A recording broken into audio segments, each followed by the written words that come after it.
Hello students, इस video में हम लिब्रे ऑफिस कैल्क से रिलेटेड इम्पोर्टेंट क्वेश्चंस को कवर करेंगे जो ट्रिपल सी में अक्सर पूछे जाते हैं और ओ लेवल के पहले पेपर में भी इम्पोर्टेंट क्वेश्चंस के तौर पे आप इस वीडियो को देख सकते हैं।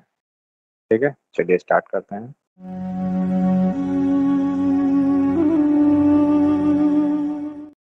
पहला क्वेश्चन है, लिब्रे ऑफिस कैल्क में फाइल ओपन विंडो खोलने की शॉर्टकट कुंजी क्या है? अगर आप कोई फाइल ओपन करना चाहते हैं लिब्रे ऑफिस कैल्क में, तो आप इसमें से कौन सी शॉर्टकट की का उपयोग कर सकते हैं? तो इसका सही जवाब है बी, कंट्रोल+O। दूसरा क्वेश्चन है, लिब्रे ऑफिस कैल्क में कितनी पंक्तियां पंक्तियां मतलब रोज और कितने कॉलम होते हैं? तो लिब्रे ऑफिस कैल्क के एक शीट में आपके 10,48,576 रो होते हैं और 1024 आपके कॉलम होते हैं। तो सही जवाब है इसका बी। लिब्रे ऑफिस कैल्क में अधिकतम कॉलम नाम क्या है? तो लिब्रे ऑफिस कैल्क में कॉलम ए से शुरू होते हैं और अंत में 1024वें कॉलम का नाम है AMJ। इसका सही जवाब है AMJ। कैल्क में डेट की शॉर्टकट की क्या है? तो अगर आप कैल्क में किसी सेल के अंदर डेट इनपुट करना चाहते हैं या डेट भरना चाहते हैं, इसका सही आंसर है कंट्रोल+सेमीकोलन। ये डेट इंसर्ट करने का शॉर्टकट है। अगर आप टाइम इंसर्ट करना चाहते हैं तो टाइम इंसर्ट करने का शॉर्टकट कंट्रोल+कॉलम है। ये टाइम का है, डेट का है। लिब्रे ऑफिस कैल्क में वर्कशीट की अधिकतम संख्या कितनी है? तो लिब्रे ऑफिस कैल्क में आप अगर शीट ऐड करना चाहते हैं, जैसे बाय डिफॉल्ट तो एक ही शीट आपको मिलता है लिब्रे ऑफिस में, एक वर्कबुक में आपको एक शीट मिलता है। अगर आप शीट की संख्या बढ़ाना चाहते हैं तो उसे अधिकतम आप 32,000 तक का कर सकते हैं। ये लेटेस्ट वर्जन के लिब्रे ऑफिस कैल्क में ये संख्या ऐड की गई है। प्रोडक्ट फंक्शन इस्तेमाल किया गया है और वैल्यू दिया गया है 5 और 2। तो प्रोडक्ट फंक्शन का काम होता है दिए गए मान को गुणा करना। तो 5 को और 2 को गुणा किया जाएगा, तो इसका सही जवाब होगा 10। लिब्रे ऑफिस कैल्क का अधिकतम जूम प्रतिशत कौन सा है? तो लिब्रे ऑफिस कैल्क में मैक्सिमम जूम प्रतिशत आप 400 तक का कर सकते हैं। 600 आपका लिब्रे ऑफिस राइटर में है, तो राइटर में 600 तक का आप जूम कर सकते हैं अपने डॉक्यूमेंट को, और कैल्क में आप अपनी शीट को 400 तक का कर सकते हैं। ये मैक्सिमम लिमिट है। न्यूनतम लिमिट 20% है। आप 20% तक कम से कम कर सकते हैं और अधिकतम 400। लिब्रे ऑफिस कैल्क में सेव एज करने की शॉर्टकट कुंजी क्या है? जब भी आप किसी फाइल को नए नाम से नए जगह पर या नए प्रकार का सेव करना चाहते हैं तो आपको सेव एज करने की ज़रूरत पड़ती है, और सेव एज का शॉर्टकट कंट्रोल+S है। ये आपका सही जवाब। लिब्रे ऑफिस कैल्क में सेलेक्ट ऑल की शॉर्टकट कुंजी क्या है? अगर आप लिब्रे ऑफिस कैल्क में सभी सेल्स को सेलेक्ट करना चाहते हैं तो इसकी शॉर्टकट कुंजी है कंट्रोल+Shift+Space। ये सेलेक्ट ऑल का शॉर्टकट है। आप कंट्रोल+K का भी इस्तेमाल कर सकते हैं। कंट्रोल+A का भी इस्तेमाल करके आप सेलेक्ट ऑल कर सकते हैं। कंट्रोल+स्पेस से कॉलम सेलेक्ट होता है। शिफ्ट+स्पेस से आपका एक रो सेलेक्ट होता है। और कंट्रोल ऑल ऑल तो कोई कुंजी है ही नहीं कीबोर्ड पे, तो ये तो वैसे ही आंसर गलत है। फ्लोर फंक्शन इस्तेमाल किया गया है। वैल्यू दिए गए हैं 123 और 10। इसका मान पूछा जा रहा है। तो फ्लोर फंक्शन का काम होता है किसी दिए गए वैल्यू को दूसरे वैल्यू के लगभग में सेट करना। मतलब 123 को आप 10 के पहाड़े में सेट करना चाहते हैं, तो 10 के पहाड़े में अगर आप 123 को सेट करना चाहते हैं तो दो मान मिलेगा, या तो 120 मिलेगा या तो आपको 130 मिलेगा। यानी 120 और 130 के नजदीक में ये 123 आपका आता है। फ्लोर छोटी मान दर्शाता है, तो ये आपका आंसर हो जाएगा 130। इस फंक्शन का काम होता है इस वैल्यू के टेबल में इस वैल्यू को राउंड करना, मतलब लगभग में सेट करना। तो 123 को अगर आप 10 के टेबल में सेट करना चाहेंगे तो या तो 120 आप रख सकते हैं या 130 रख सकते हैं। और फ्लोर चूंकि न्यूनतम वैल्यू को दर्शाता है, तो छोटी वाली वैल्यू 120 है। ये वाली वैल्यू आपको तब रिजल्ट में मिलता जब फ्लोर के जगह पर आप सीलिंग फंक्शन का इस्तेमाल करते। सीलिंग फंक्शन का काम बड़ी वैल्यू दर्शाना है, जबकि फ्लोर फंक्शन का काम छोटी वैल्यू दर्शाना। तो ये दोनों फंक्शंस काउंट करने में यानी किसी नंबर को लगभग में सेट करने के लिए उपयोग किए जाते हैं। लिब्रियोफिस कैल्क में F2 की का उपयोग किस लिए किया जाता है? तो F2 की का उपयोग आप सेल को एडिट मोड पे लाने के लिए कर सकते हैं। जैसे किसी सेल में कोई डेटा भरा हुआ है, तो अगर आप उस डेटा में कोई बदलाव या एडिटिंग करना चाहते हैं, तो आप F2 की प्रेस करिए, तो आपको उस सेल के अंदर आपको कर्सर दिखाई देने लगेगा और आप उस डेटा को एडिट कर सकते हैं। यह चार्ट डेटा की एक से अधिक श्रृंखला का समर्थन नहीं करता है। मतलब इस चार्ट में आप मल्टीपल डेटा की सीरीज को नहीं दर्शा सकते हैं।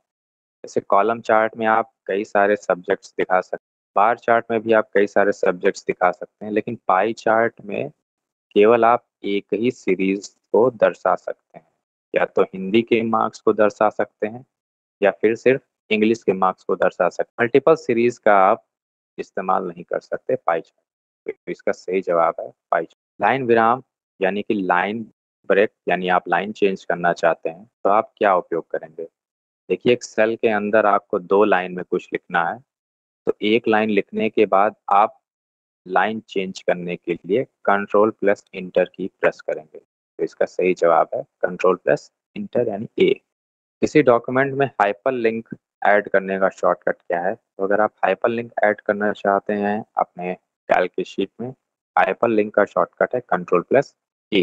कैल्क में cell format dialog box open करने की शॉर्टकट कुंजी क्या है? यदि आप सेल के डेटा को फॉर्मेट करना चाहते हैं, तो आप सेल फॉर्मेट डायलॉग बॉक्स का उपयोग करेंगे और इसकी शॉर्टकट कुंजी है कंट्रोल प्लस 1। ये सेल फॉर्मेटिंग का शॉर्टकट है।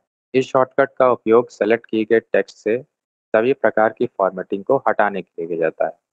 तो अगर आप किसी सेल में जो भी कंटेंट आपका लिखा हुआ है कि फॉर्मेटिंग को यानी उसके बोल्ड करने को, इटैलिक करने को या कलर जो लगा हुआ है उसको हटाना चाहते हैं, तो आप क्लियर फॉर्मेटिंग का शॉर्टकट यूज़ करेंगे और उसका शॉर्टकट है कंट्रोल प्लस एम। उपरोक्त सेल से डेटा भरने के लिए किस शॉर्टकट की का उपयोग किया जाता है? जैसे आपके पास 2 सेल हैं, एक ऊपर वाला सेल और एक नीचे वाला सेल। अगर यहाँ पे कोई डेटा भरा हुआ है, तो इस डेटा को अगर आप नीचे वाले सेल में भी फिल करना चाहते हैं बिना टाइप किए, तो किस शॉर्टकट की का आप उपयोग करेंगे? तो इसका शॉर्टकट की है कंट्रोल प्लस डी। अगर आप नीचे वाले सेल में हैं और आप कंट्रोल डी प्रेस करते हैं, तो ऊपर वाले सेल का पूरा डेटा आपको नीचे वाले सेल में भी दिखाई देगा। तो ये फिल डाउन का भी शॉर्टकट है। सेलेक्ट किए गए टेक्स्ट को सुपर स्क्रिप्ट करने के लिए इस शॉर्टकट का उपयोग किया जाता है। सुपर स्क्रिप्ट का मतलब होता है कोई भी चीज़ अगर आपको पावर में लिखना है, जैसे x की पावर लिखा हुआ है 5, तो ये x नीचे है और ये 5 लाइन से थोड़ा ऊपर है। तो ऐसे टेक्स्ट को हम सुपर स्क्रिप्ट टेक्स्ट कहते हैं और इनको लिखने के लिए हम कंट्रोल शिफ्ट प्लस पी का उपयोग करते हैं। हेडर और फुटर विकल्प इस मेनू में उपलब्ध है। तो हेडर और फुटर ऐसे टेक्स्ट होते हैं जो किसी भी पेज के निचले हिस्से में लिखा जाता है तो फुटर कहलाएगा। अगर किसी भी पेज के ऊपरी हिस्से में लिखा जाता है तो हेडर कहलाता है। और हेडर और फुटर अगर आप एक पेज पे लगाते हैं, तो बाकी जितने भी पेज होंगे वो सब पे दिखाई देते हैं। कॉमन कंटेंट होते हैं सारे पेज पे, तो इनको हेडर फुटर कहते हैं। अब इनको लगाने के लिए आप इंसर्ट मेनू का उपयोग करेंगे। To subscript the selected text, this shortcut is used.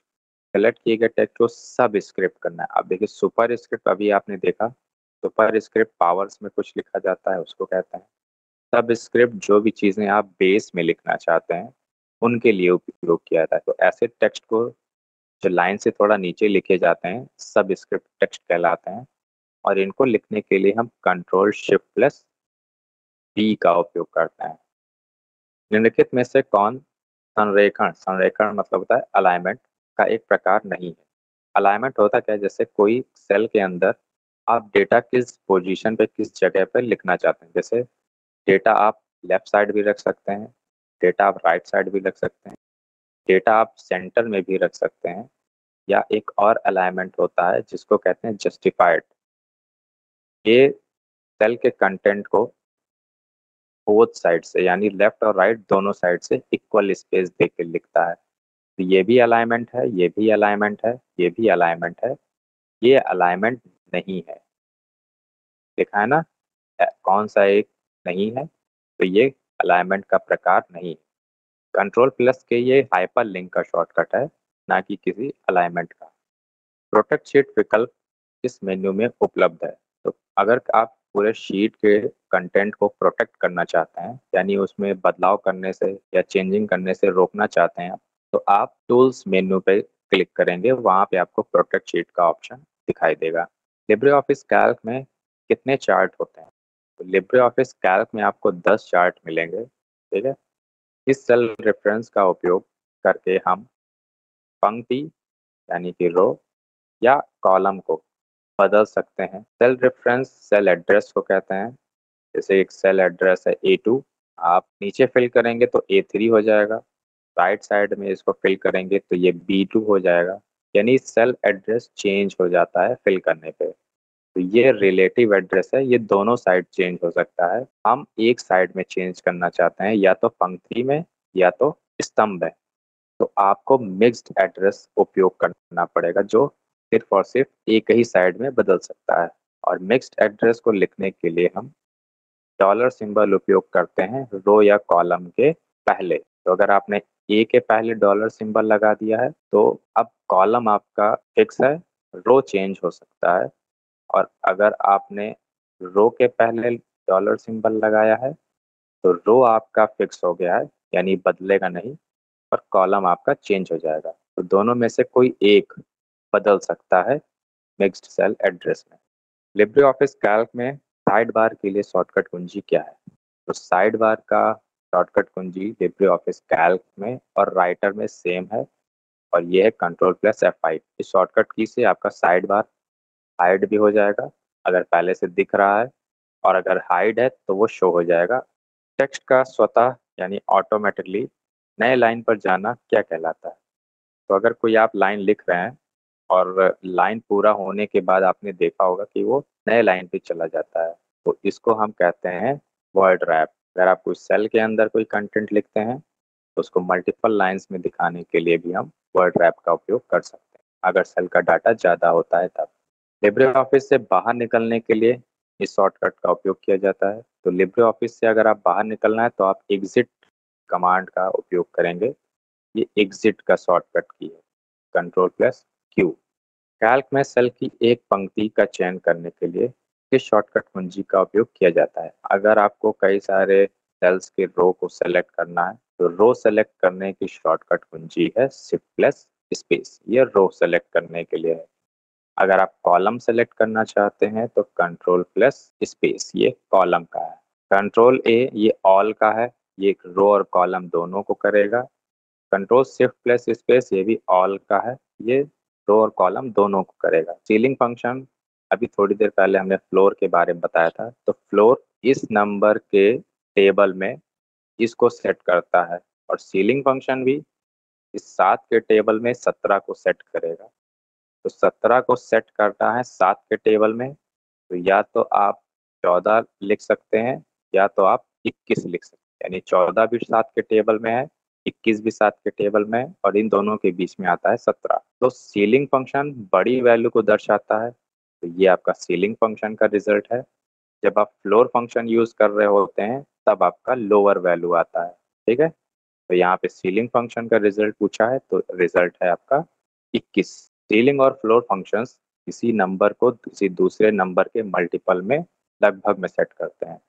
File menu में कौन सी कमांड उपलब्ध नहीं है? तो फाइल मेन्यू में आपको प्रॉपर्टीज देखने को मिलता है, विजार्ड्स देखने को मिलता है, प्रिंट प्रीव्यू भी देखने को मिलता है। फुल स्क्रीन आपको फाइल मेन्यू में देखने को नहीं मिलेगा। ठीक है, फुल स्क्रीन आपको व्यू मेन्यू के अंदर देखने को मिलेगा।